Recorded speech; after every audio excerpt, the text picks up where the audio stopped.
본 영상은 이음교회 김봉근 목사의 마가복음 12장 38절부터 13장 2절까지를 설교 본문으로 하는 새로운 농부의 실체라는 제목의 2026년 1월 4일 주일 예배 설교 내용을 바탕으로 오늘 여러분과 함께 깊이 있는 이야기를 나눠보려 합니다. 네, 오늘 다룰 내용은 정말 흥미로운데요.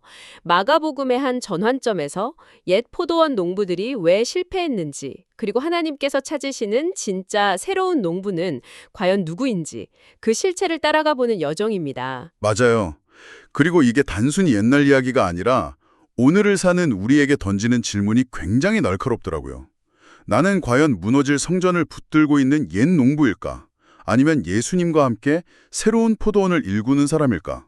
바로 그 질문을 가슴에 품고 시작해보면 좋을 것 같습니다. 그럼 바로 본론으로 들어가 보죠. 설교는 먼저 근본적인 질문부터 던집니다. 하나님은 왜 기존의 농부들, 그러니까 당시의 종교 지도자들을 버리고 새로운 농부를 찾으셔야만 했을까? 네, 그들의 죄가 단순히 포도원 소출을 좀 훔친 정도가 아니라는 거죠. 핵심은 주권에 대한 반역이었습니다. 주인의 것을 자기 것이라고 우기고 급기야 주인의 아들까지 해치우려 했던 그들의 실체. 그 실체가 드러나는 과정이 바로 예수님과의 3번에 걸친 논쟁, 이른바 3가지 시험을 통해서였다고 분석하죠. 맞습니다. 아주 역설적인 방식으로 그들의 본질이 드러나는 장면들이죠. 첫 번째 시험이 그 유명한 세금 논쟁이잖아요. 가이사에게 세금을 바치는 것이 옳습니까? 이거 정말. 예수님을 함정에 빠뜨리려는 아주 교묘한 질문이었죠. 그렇죠.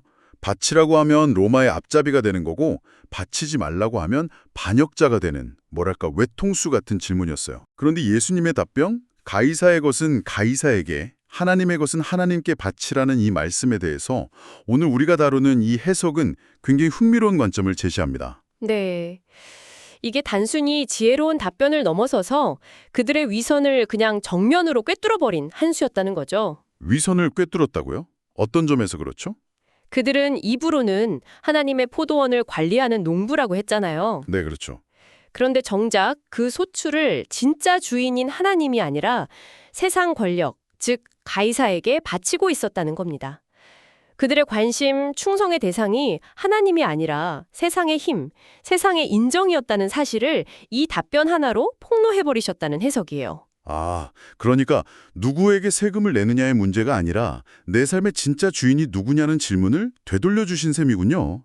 와, 정말 날카로운데요? 네, 그들의 진짜 주인은 가이사였던 셈이죠. 그럼 두 번째 시험은 어땠나요? 부활이 없다고 믿었던 사두개인들과의 논쟁이었죠? 맞습니다. 설교에서는 이건 역시 그냥 신앙 논쟁으로 보지 않아요. 부활이 없다는 믿음은 결국 이 땅이 전부다라는 가치관으로 이어지거든요. 아, 그렇겠네요. 주인이 언젠가 돌아와서 결선할 거라는 걸 믿지 않는 거죠. 내세도 심판도 없다고 생각하니까 이 땅의 포도원을 영원히 자기 소유로 삼으려는 탐욕으로 가득 찰 수밖에 없었다는 겁니다. 결국 이 땅에서 잘 먹고 잘 살고 자식들에게 그걸 물려주는 것만이 유일한 관심사였다는 거군요. 첫 번째 시험이 주권의 문제를 드러냈다면 두 번째는 소망의 문제를 드러낸 거네요. 정확합니다. 그리고 이제 마지막 3번째 시험이 정말 의미심장한데요. 한 서기관이 나와서 묻죠. 모든 계명 중에 첫째가 무엇입니까? 예수님께서 하나님 사랑과 이웃 사랑이라고 답하시니까 그 서기관이 네 선생님 옳습니다 하고 동의하잖아요. 여기까지는 분위기가 되게 좋아 보이는데. 맞아요. 훈훈해 보이죠. 그런데 바로 그 다음 예수님 말씀에 주목해야 합니다. 네가 하나님의 나라에서 멀지 않도다. 이 말이요, 칭찬처럼 들릴 수도 있는데 오늘 자료에서는 이걸 아주 무섭게 해석하더라고요. 네, 설교에서는 이게 칭찬이 아니라 저주에 가깝다고까지 표현을 해요. 저주요? 네, 그 의미는 뭐랄까, 바로 문지방 앞까지는 왔는데 결코 안으로 들어오지는 못하는 상태라는 겁니다. 진리를 머리로는 알아요. 정답도 압니다.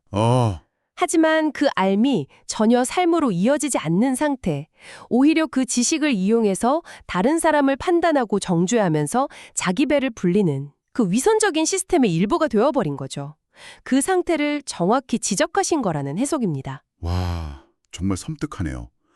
아는 것과 사는 것의 괴리, 그게 바로 연농부들의 실체였다. 그렇죠. 자, 이렇게 3가지 시험을 통해 그들의 민낯이 다 드러난 뒤에 예수님께서 최종 판결을 내리시는 장면으로 넘어갑니다. 네, 일종의 사형 선고라고 표현하는데요. 예수님께서 이렇게 말씀하시죠. 그들은 과부의 가산을 삼키며 외식으로 길게 기도하는 자니 그 받는 판결이 더욱 중하리라. 여기서 두 가지 죄목이 명확하게 딱 나옵니다. 첫 번째가 과부의 가산을 삼켰다. 이건 가장 보호받아야 할 사회적 약자를 오히려 착취했다는 거잖아요. 맞습니다. 율법의 전문가들이 율법을 이용해서 가장 약한 사람의 마지막 재산까지 빼앗았으니 이건 이웃사랑의 완전한 파괴를 의미하죠. 그리고 두 번째 죄목, 외식으로 길게 기도했다. 네, 하나님과의 가장 은밀하고 깊은 교제여야 할 기도를 사람들한테 보여주기 위한 한편의 연극으로 만들어버린 겁니다. 이건 하나님 사랑의 완전한 파괴고요. 하나님 사랑과 이웃사랑, 가장 큰 두 계명을 정면으로 어긴 자들이라는 판결이군요. 정말 어둡고 절망적인 장면인데요. 그런데 설교는 바로 이 지점에서 놀라운 반전이 일어난다고 강조합니다. 맞습니다. 이 짙은 어둠 속에서 예수님께서 드디어 진짜 새로운 농부를 소개하시죠. 그 모든 위선과 탐욕에 대한 폭로가 끝난 직후에 예수님께서 성전 연복궤, 그러니까 헌금함 맞은편에 앉으시잖아요. 네, 많은 부자들이 와서 거액을 헌금합니다. 그런데 바로 그때 한 가난한 과부가 등장해서 두 렙돈을 넣었죠. 그리고 예수님은 제자들을 불러서 선언하세요. 저 과부가 다른 모든 사람보다 많이 넣었다. 이 장면이 정말 오늘 이야기의 클라이맥스인데요. 설교문은 특히 이 과부의 가난에 대해 아주 깊이 파고들더라고요. 아, 네. 아주 중요한 지적입니다. 이게 우리가 흔히 생각하는 가난과 좀 다르다는 거죠. 어떻게 다른가요? 원어인 헬라어를 보면 가난을 뜻하는 단어가 크게 두 가지가 있다고 해요. 하나는 페네스인데 이건 하루 벌어 하루 먹고 사는 노동자 계급의 가난을 의미합니다. 아, 페네스, 네, 그런데 이 과부에게 쓰인 단어는 그게 아니라 푸토코스입니다. 푸토코스요? 네, 이건 차원이 다른 가난이에요. 구걸하지 않으면 당장 생존이 불가능한 그런 절대적 빈곤 상태를 말합니다. 산상수훈에서 예수님이 심령이 가난한 자는 복이 있나니라고 하실 때 쓰인 바로 그 단어죠. 와, 푸토코스. 단어 하나가 상황의 무게를 완전히 바꿔놓네요. 그녀가 가진 게 정말 아무것도 없었다는 뜻이니까요. 그렇죠. 그녀가 낸 두 렙돈이 지금 돈으로 치면 한 1,000원, 2,000원 정도밖에 안 되는데 성경은 그게 그녀의 생활비 전부였다고 기록하고 있죠. 바로 그 지점, 생활비 전부. 네. 그래서 설교는 여기서 이런 질문을 던집니다. 이게 과연 헌금일까? 이건 돈을 낸 게 아니라 자기 생명을 드린 거라는 겁니다. 생명을 드렸다. 네. 이 돈을 넣고 나면 당장 굶어야 해요. 말 그대로 죽음을 각오하고 자신의 전 존재를 하나님께 던져버린 행위라는 거죠. 이건 헌금이 아니라 목숨을 건 신앙 고백이라는 해석입니다. 와, 그렇게 보니 정말 충격적이네요.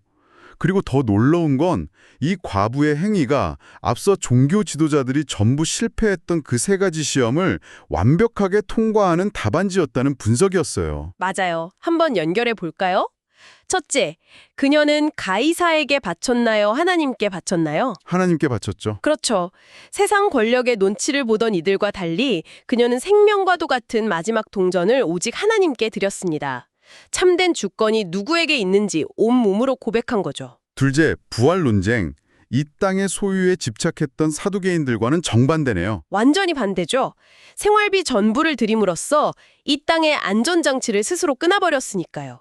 그녀의 소망이 썩어질 이 땅이 아니라 영원한 하나님 나라에 있음을 보여준 겁니다. 마지막으로 세 번째, 가장 큰 계명. 머리로만 토론하던 서기관과 달리 그녀는 말없이 행동으로 보여졌습니다. 생활비 전부를 드린 것은 목숨을 다해 하나님을 사랑한 것이고 또 자신이 굶더라도 성전 공동체를 위해 자신의 몫을 내놓은 것은 참된 이웃사랑의 실천이었죠. 와, 정말 이 과부야말로 예수님께서 찾으시던 새로운 포도원 농부의 완벽한 모델이라는 거군요. 바로 그겁니다. 그런데 설교는 여기서 한 걸음 더 나아가서 버려진 돌이라는 이미지로 이 이야기를 확장시키더라고요. 네, 예수님께서 포도원 비유 끝에 건축자들이 버린 돌이 모퉁이의 머릿돌이 되었다는 구절을 인용하셨거든요. 이 버려진 돌이 1차적으로는 기득권층에게 버림받을 예수님 자신을 가리키지만 네, 동시에 이 과부의 운명이기도 하다고 연결합니다. 과부의 운명이요? 그건 어떤 의미죠? 한번 생각해 보세요. 생활비 전부를 헌금함에 넣는 그 순간 그녀는 세상의 경제 시스템과 안전망으로부터 완벽하게 버려진 돌이 된 겁니다. 아, 정말 그렇네요. 더 이상 기댈 곳이 없어진 거니까. 네. 하지만 바로 그 지점에서 복음의 신비가 일어난다는 겁니다. 세상 건축자들에게 버림받은 돌인 예수님이 하나님 나라의 머릿돌이 되셨듯 세상에서 버려진 이 과부 또한 참된 성전이신 예수님과 연합해서 새로운 포도원을 이루는 기초가 된다는 역설. 세상에서 버려진 자들이 오히려 하나님 나라의 중심이 된다. 정말 강력한 메시지입니다. 네, 그렇죠. 이 놀라운 사건 직후에 장면이 바로 전환되죠. 제자들이 웅장한 성전 건물을 보면서 감탄하는 장면으로요. 맞아요. 한 제자가 선생님 이 돌들과 건물들이 얼마나 멋집니까 하고 감탄하죠. 46년 동안 지은 헤롯 성전은 정말 어마어마했거든요. 네, 이 장면은 제자들조차 여전히 눈에 보이는 것, 즉 옛 포도원의 화려함에 사로잡혀 있었다는 걸 보여줍니다. 방금 전 과부의 헌신이 어떤 의미인지 아직 깨닫지 못한 거죠. 그들의 감탄에 대한 예수님의 대답이 정말 찬물을 끼얹는 주전이잖아요. 네가 이 큰 건물들을 보느냐? 돌 하나도 돌 위에 남지 않고 다 무너뜨려지리라. 아마 엄청난 충격이었을 겁니다. 설교는 이 예언이 단순히 AD 70년에 로마 군대에 의해 예루살렘 성전이 파괴될 거라는 예고 그 이상이라고 말합니다. 그 이상이라면요? 이건 인간의 탐욕과 위선으로 쌓아 올린 옛 종교체제 전체에 대한 종말선언이라는 거죠. 하나님이 떠난 성전, 생명 없는 종교는 결국 무너져 내릴 돌무더기에 불과하다는 선포입니다. 그렇다면 그 무너진 자리에는 무엇이 세워지는 걸까요? 그게 핵심 질문이 될 텐데요. 맞습니다. 그래서 설교는 요한복음의 다른 구절을 가져와서 답을 제시해요. 예수님께서 너희가 이 성전을 헐라 내가 사흘 동안에 일으키리라고 말씀하셨던 장면이요. 아, 네. 사람들이 46년 걸려 지은 건물을 어떻게 3일 만에 짓냐고 비웃었던. 그렇죠. 하지만 성경은 명확히 설명합니다. 예수는 성전된 자기 육체를 가르쳐 말씀하신 것이라. 아, 결국 영원히 무너지지 않는 진짜 성전은 저 돌건물이 아니라 예수 그리스도 자신이라는 거군요. 바로 그겁니다. 그리고 더 나아가서 그분을 머리로 해서 연합한 우리, 즉 성도들의 공동체가 바로 새로운 성전이라는 거죠. 이제 믿음은 특정 장소나 건물에 얽매이는 게 아니라 예수 그리스도를 마음에 모신 한 사람 한 사람, 그리고 그들이 모인 교회 공동체 자체가 움직이는 성전이며 새로운 포도원이 된다는 선언입니다. 자, 그럼 이 모든 분석을 저희 청취자 여러분을 위해 한번 정리해 보겠습니다. 이 설교를 통해 우리가 얻을 수 있는 핵심적인 깨달음. 그래서 우리는 어떻게 살아야 하는가? 이 질문으로 이어지는데요. 설교는 크게 두 가지를 명확히 제시하는 것 같아요.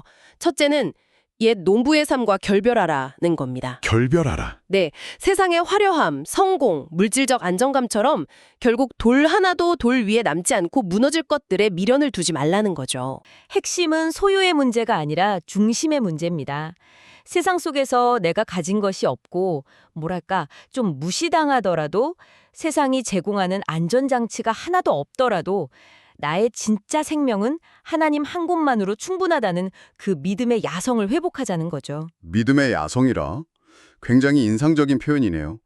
세상이 우리에게 붙여준 직함이나 스펙이 아니라 우리의 영원한 정체성은 다른 데 있다는 메시지로 들립니다. 네, 설교는 우리의 진짜 신분을 왕 같은 제사장이라고 다시 한번 상기시켜줍니다.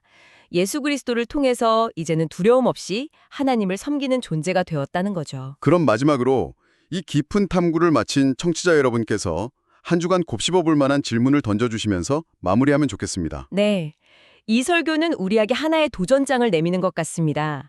우리의 일상, 바로 그 삶의 현장을 새로운 포도원으로 만들라는 거죠. 그러면서 이런 질문을 던지게 합니다. 세상의 건축가들은 나를 쓸모없다고 버린 돌처럼 취급할지도 모르지만 과연 나는 나 자신을 하나님 나라의 가장 소중한 머릿돌로 여기며 살아갈 용기가 있는가? 이 질문이 이번 한 주 우리 삶에 깊은 울림을 주지 않을까 싶습니다.